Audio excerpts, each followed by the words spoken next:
Resúmenes, esquemas y también tablas, que es lo mejor para estudiar. Recordad que siempre os digo que hay que tener una buena técnica de estudio, que puede ser el subrayado, pero que después siempre tenemos ese dilema. ¿Estoy perdiendo el tiempo si hago resúmenes? ¿Es mejor hacer esquemas, tablas? Bueno, hoy lo vamos a resolver aquí. Mi nombre es Rocío, soy trabajadora social, soy funcionaria de la Junta de Andalucía, a la espera de que mi nombramiento se haga oficial, y de mientras pues sigo en el ayuntamiento donde estaba como funcionaria interina hasta que ya yo creo que no quedará mucho más. Llevamos 9 meses de espera, en fin. Bueno, os traigo lo que son mis esquemas y mis apuntes personales, y ahí os voy diciendo los errores que yo he cometido, los aciertos y en qué se basa cada cosa. Lo primero, os lo digo desde ya, resúmenes para la oposición, no, al no ser que tengas un desarrollo. Si tienes un desarrollo, pues tendrás un resumen evidentemente de la ley, porque no vas a poner la ley entera. Pero por regla general, si te vas a enfocar al tipo test, en el tipo test no te hace falta hacer esquemas, perdón, hacer resúmenes. ¿Por qué? Porque al hacer resúmenes estás perdiendo tiempo en hacerlo y después no estás estudiando sobre la ley, con lo cual no vas a tener mucho conocimiento de ello. Mirad, os comento mi error, que fue este son unos resúmenes del procedimiento de adjudicación de contratos de la ley de contratos del sector público. Si os fijáis, en estos resúmenes todo estaría mal, porque he tenido que poner que estaba basado en la ley, es un copia y pega de la ley, con lo cual tampoco me serviría para el desarrollo. Se le ha metido tablas y, como veis aquí, cuando intenté estudiar, que este ya sí es el procedimiento de adjudicación de los contratos, le tuve que poner a mano aquí pues el artículo en el que se basaba. Este artículo está resumido. En ese resumen siempre te van a faltar cosas, entonces esto no es útil, porque siempre te van a faltar cosas. En el caso de hacer un tipo test, puede que lo que te falte sea lo que te pregunten. Y cuando tú estás repasando sobre el resumen, no estás repasando sobre la ley. No obstante, yo lo hice entero, que va del artículo 131, por si a alguien le interesa, al 154. Y como veis, lo que estaría en negrita y subrayado sería el resumen. O sea, el artículo. Y lo de dentro, pues, es el resumen. Si hay alguien que le interese, yo no sé si lo tengo digitalizado y además está desactualizado, no lo sé. Yo voy a ir subiendo lo que vaya pudiendo, ¿vale? Mi recomendación es que hacer esquemas cuando tiene un tipo test no es nada práctico, ni saludable, ni bueno, porque te estás perdiendo partes esenciales de la ley. Cuando se dice que tú lo que te tienes que saber es la estructura, y de esa estructura memorizar artículos concretos y palabras clave de cada artículo, con los resúmenes esto va a ser un horror. Y si encima te estudias el resumen y dejas la ley y solamente estudias por el resumen, la probabilidad de fracaso es alta, muy alta. Así que mi recomendación es que no hagáis este tipo de resúmenes. Si la ley fuera para desarrollarla, pues a lo mejor el resumen sí te viene bien, porque estás cogiendo lo más importante. Si vas a hacer un resumen para un desarrollo, hazlo un poquito más grande, que tú memorices más cosas, porque después se te va a olvidar. Entonces, si tú eres capaz de escribir 10 páginas, pues haz tu resumen para el desarrollo de 15, porque siempre algo se te va para no quedarte corto.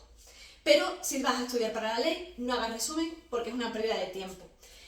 ¿Qué me gusta a mí? Los esquemas de una sola hoja.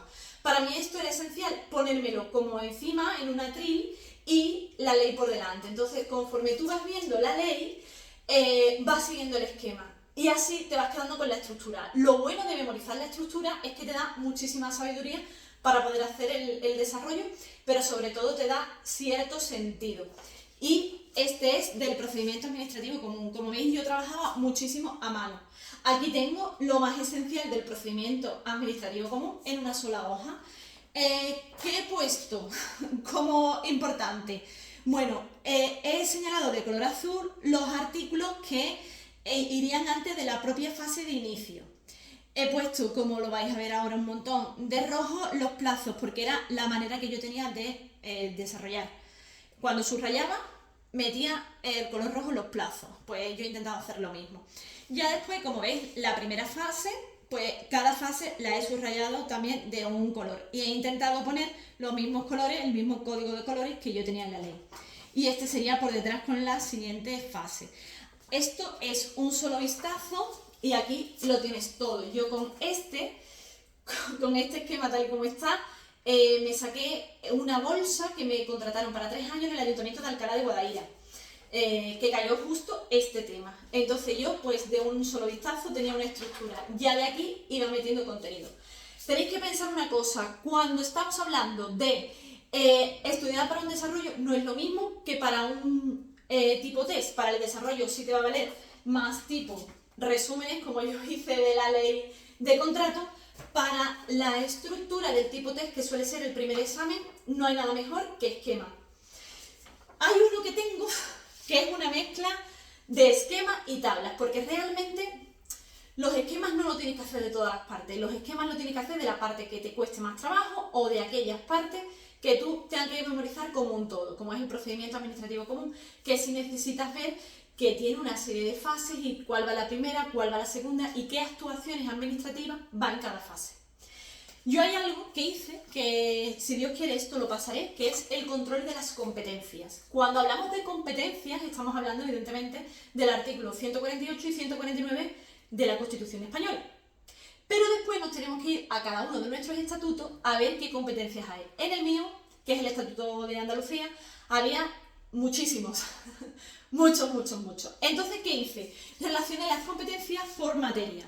De tal manera, os lo acerco un poco más, que las competencias que eran de color negra eran las de la Constitución y las que eran de color azul son del Estatuto de Autonomía.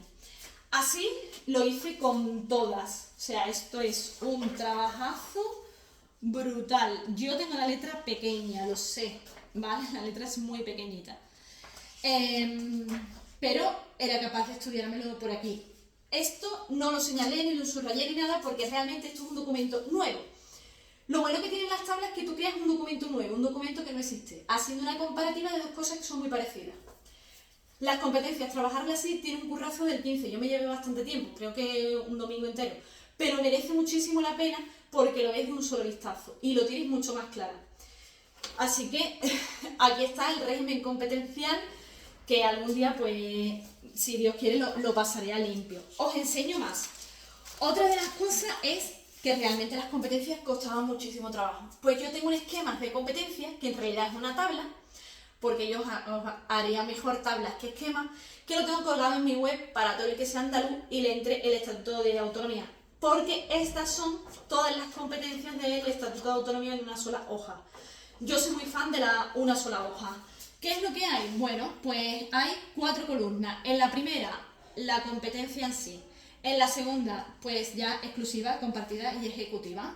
Y va poniendo cruces, por ejemplo, las instituciones de autogobierno pues son exclusivas y no hay más. Pero en otras sí que hay alguna especialidad. Entonces lo que veis redondeado es la especialidad, lo que veis dentro del cuadrado. Estas están digitalizadas. En la página web rociodamas.com lo vais a encontrar. Súper práctico tener las cosas en un solo vistazo. Os voy a enseñar otras que yo también trabajaba muchísimo con esto, que la tendría también que pasar, que son estas. Esto es que en el Estatuto de Autonomía de Andalucía lo mismo, hay 3 cosas que son parecidas y cuando hay cosas parecidas sí que las tenemos que poner de un solo vistazo. Las cosas parecidas eran, ¿qué son los objetivos? ¿Cuáles son los objetivos, que es este listado de aquí, que son en el artículo 10? ¿Cuáles son los derechos, que van del 15 al 36? ¿Y cuáles son los principios rectores? ¿Qué es lo que yo he hecho? Bueno, pues le he dado un código de color, lo he metido en una tabla, le he dado un código de color. ¿Para qué? Como veis, el amarillo es el concepto que está en las 3 cosas, en objetivos, derechos y principios rectores. Los verdes están solamente en principios rectores y objetivos, los azules solamente en objetivos y derechos, y en rosita los derechos y principios rectores. Parece mareoso, pero esto lo han preguntado en varias ocasiones. Además, no han llegado a preguntar la palabra concreta, han llegado a preguntar el envejecimiento activo, que venía dentro de un derecho y que estaba establecido como derecho y principio rector. Esto te puede salvar la vida. Hacer comparativas. Una de las últimas, para mí más importantes, cuando hay cosas comunes. ¿Vale? Este es mi cuaderno de los desarrollos, que yo me lo hice también en esquema, porque tengo facilidad para desarrollar, eso lo hablaremos en otro tema. Y aquí son todos los derechos de la legislación de menores, tanto estatal como andaluza. Hice exactamente lo mismo, ¿vale? Hice una comparativa. Y esta os la enseño porque cuando ya esto estaba hecho, modificaron una de las leyes que la cambiaron por completo, que es la ley del menor, en este caso ya ley de infancia y adolescencia de Andalucía, y entonces lo que hice fue meterlo en un POSIT, ¿vale? Para no cargarme, digamos, todo lo encuadernado. Así que, conclusiones. ¿Qué tenemos que saber? Primero, los resúmenes, como mucho, lo voy a hacer para un desarrollo. Y si una academia me los ha hecho, muchísimo mejor. Yo, los de esa academia, me los personalizo y punto. No hay más que hablar. Después, ¿cuándo hacemos los esquemas? Generalmente, cuando no entendemos una parte de la ley o cuando necesitamos saber un todo. Por eso siempre se suele hacer en unas primeras vueltas. En la primera o en la vuelta cero.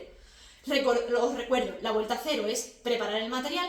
La vuelta 1 es la primer ejercicio de memorización. Ahí es donde hay que meter lo que es el esquema. ¿Y cuándo hago las tablas? Pues cuando he estudiado lo suficiente, que sé que hay cosas que son parecidas y a mí no me entran en la cabeza y necesito hacer una comparativa. Entonces ahí te va a venir súper bien. Hay otros tipos de tablas que lo que haces es hacer como pequeños resúmenes encajonados en pequeñas tablas, como os he enseñado el tema de las competencias. Así que nada, cualquier duda, cualquier consulta, os leo en comentarios y seguimos hablando y seguimos evolucionando. Espero y deseo que estéis estudiando mucho y que consigáis la plaza porque de verdad merece muchísimo la pena. Y eso que yo todavía no he entrado a trabajar. Os iré informando a ver cuándo la Junta se organiza. Un beso y un abrazo.